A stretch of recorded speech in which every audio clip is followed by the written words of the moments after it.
This video is sponsored by Whale Street. Whale Street is the DeFi engine that powers NFT economics at a massive scale. It engineered B20, the largest ever NFT bundle containing 20 Beeple NFTs, fractionalizing it into the B20 token. The B20 buyout bundle option is now live.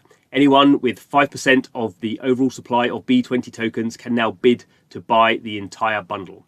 Check it all out at b20.metaverse.fund. Thanks for the sponsorship. Hello and welcome to Blockchain Gaming World with me, John Jordan. So we are looking at the most popular blockchain games during March 2021, and also because we're a bit late and also because this interesting thing happened, we're going to look into half of April as well. So as you can see, the scaler on this graph has changed somewhat in the last week. So the vertical scale here is daily active unique wallets.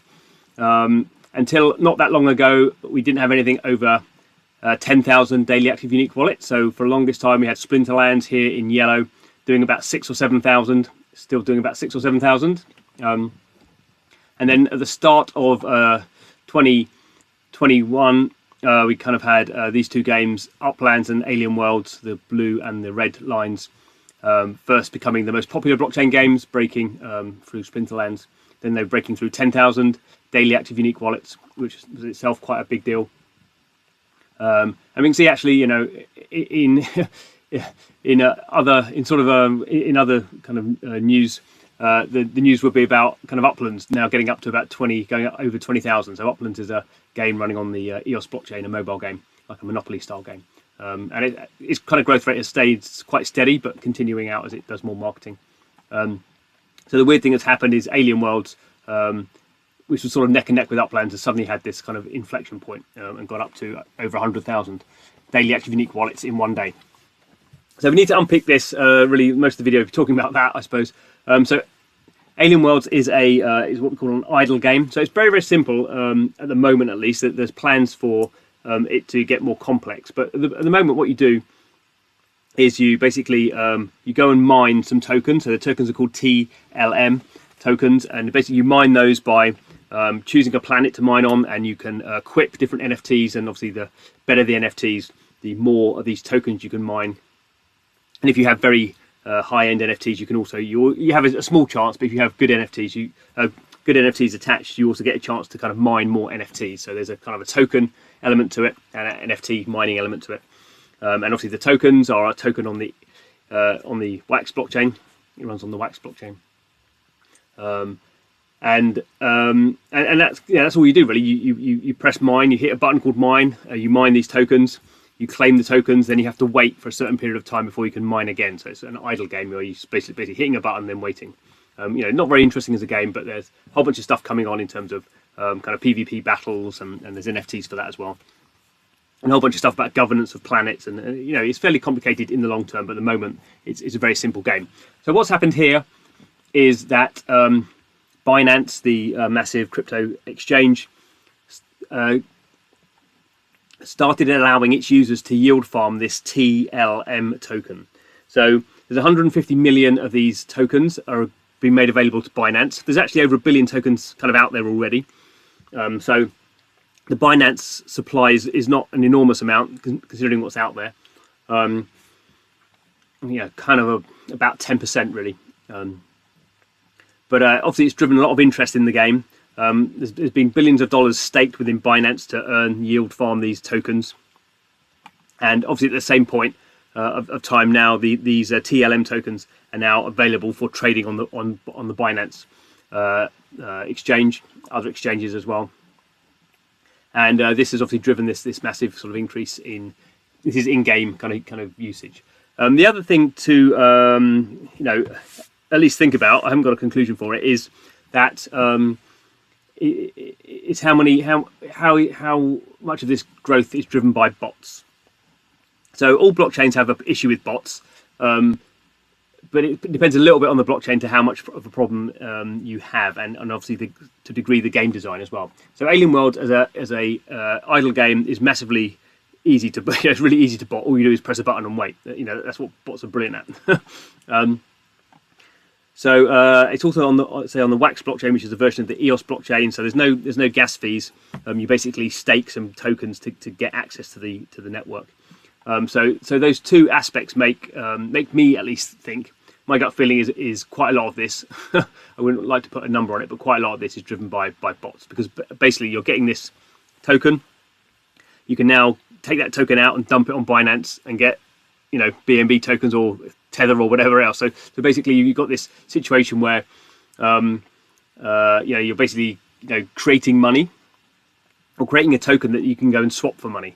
And because there's a lot of interest from kind of, say, retail users on Binance about this game, and maybe they think this game is going to be super successful, and you could argue it is being super successful, that there are, I guess, other people are coming in and buying these tokens that are being sort of dumped onto the market. So that's really what's driven it. It is a kind of classic blockchain scenario where tokens are being created.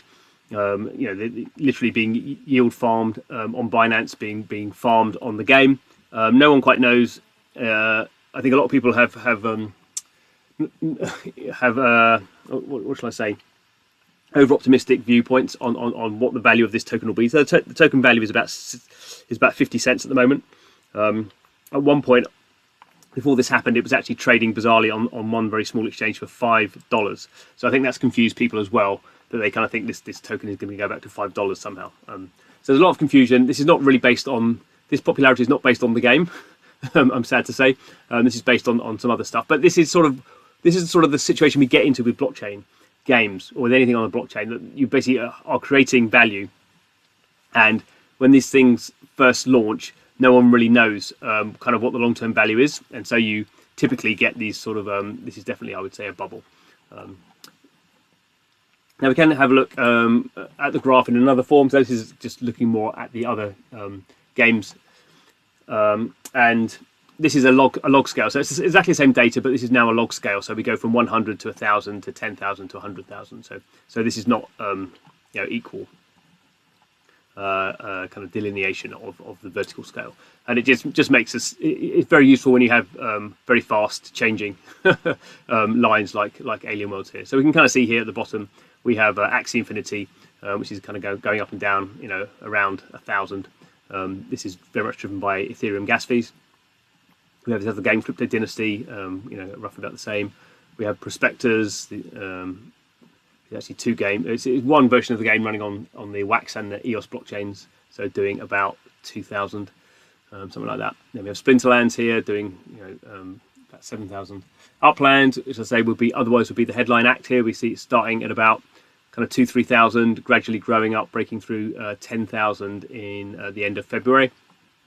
Actually now kind of almost 25,000 a day. I mean, that's big. That's a big deal.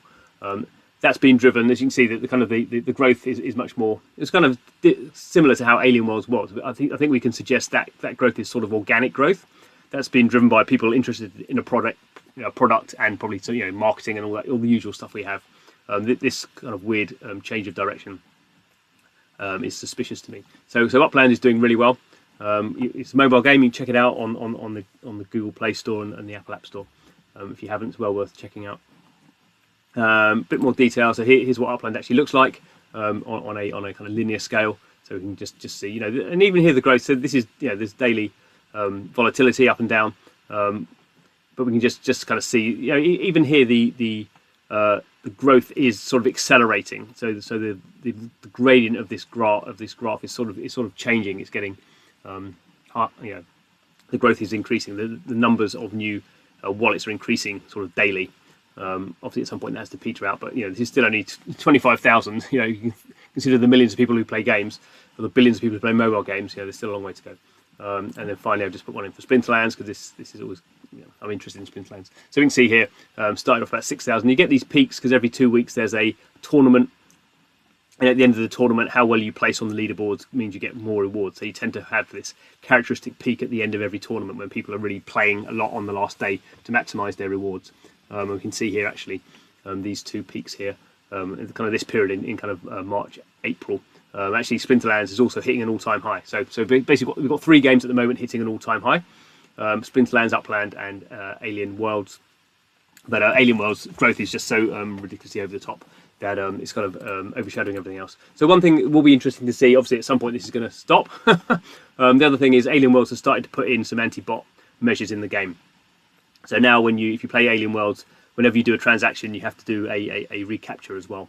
So that's obviously to just put more friction in the system, stop bots.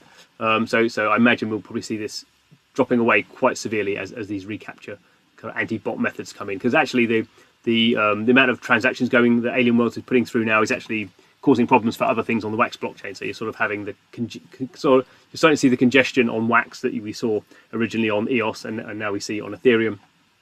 All these blockchains have basically some sort of maximum level of throughput, it seems to become an issue for everything that becomes popular. Anyway, that's what we got this time into March, into kind of, I guess we're halfway through April now. So hope you enjoyed the video. Please subscribe to the channel. We spend our time playing blockchain games, thinking about blockchain games, doing videos about blockchain games. If you like blockchain games, this is the channel for you. So please do subscribe. But thanks for watching, and see you again soon.